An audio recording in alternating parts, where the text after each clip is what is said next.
Year 1177. Location: the Kingdom of Jerusalem. Time: late afternoon. The sun is already falling when history reaches a moment it has no business surviving. By every known rule of warfare, this should have ended hours ago.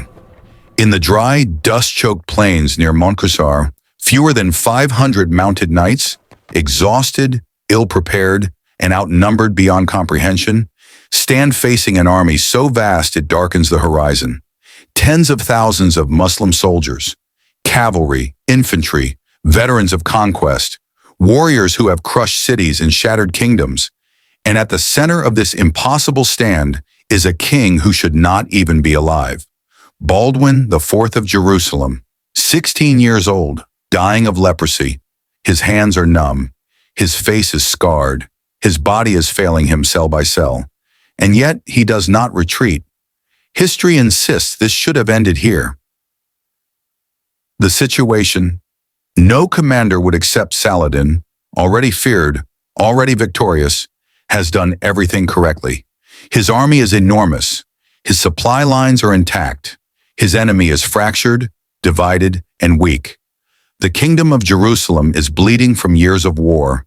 Its fortresses are undermanned. Its knights are scattered. Its king is a sick child. By logic alone, this campaign should be effortless.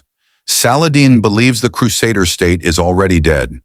All that remains is the formal execution.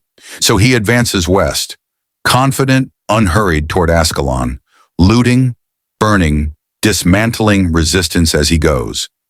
Villages fall, fields are destroyed, civilians flee or are slaughtered. Smoke rises across the land. This is not a raid. This is extermination. And Saladin makes a decision that will haunt history. He splits his army. The greatest force Islam has ever assembled in the Levant disperses to plunder, because no one believes resistance is possible. No rational commander expects an attack. Inside Jerusalem. Panic. Jerusalem receives the news too late. Saladin is already inside the kingdom. The high court panics. Advisors argue.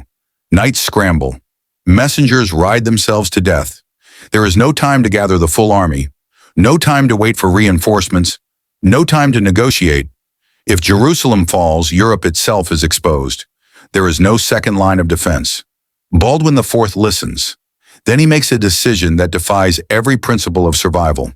He orders an immediate march, not with an army, but with everything he can scrape together.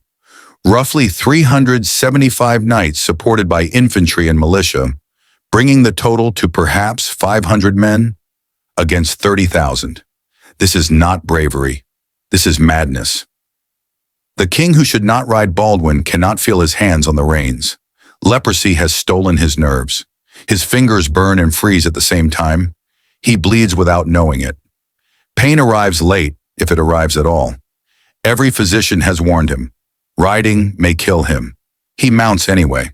The true cross, the most sacred relic in the kingdom, is brought out. Priests pray not for victory, but for meaning. Many knights are convinced this march is a funeral procession. And yet, something happens as they ride. Silence replaces fear, because retreat means annihilation, and because, strangely, the king does not look afraid. Saladin's fatal assumption. Saladin receives reports of Crusader movement. He dismisses them. 500 men do not threaten an empire. His army is spread wide. Men unarmored, horses unsaddled, units isolated. Discipline has relaxed. Confidence has turned into carelessness. The Muslim camp believes the campaign is already won. They are wrong. The moment history holds its breath. Late afternoon, the Crusaders crest a rise near Montcusard. Below them, chaos. Saladin's army, vast but unprepared. Units scattered. Commanders distant. Soldiers looting instead of forming ranks. For a brief, terrifying moment, Baldwin sees something no one expects: an opening. By every known rule of warfare, attacking now is suicide, but waiting guarantees extinction. So Baldwin gives the order. The knights lower their lances. The infantry begins to run. The priests raise the cross, and 500 men charge into history. The collision. The ground shakes. Dust erupts. The Crusader charge slams into Saladin's forces like a hammer against glass.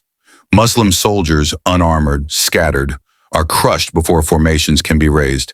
Panic spreads faster than commands. Horses bolt. Men scream warnings too late. This is not a battle. It is a shockwave. Saladin attempts to regroup. Orders are shouted. Drums beat. Banners rise. But momentum has already betrayed him. The Crusaders do not stop. They drive forward with the violence of men who know they will not survive retreat. When numbers stop mattering. This is where history fractures. 30,000 soldiers should absorb 500 like water absorbs rain. Instead, the opposite begins to happen. Fear multiplies. Rumors spread through Saladin's army.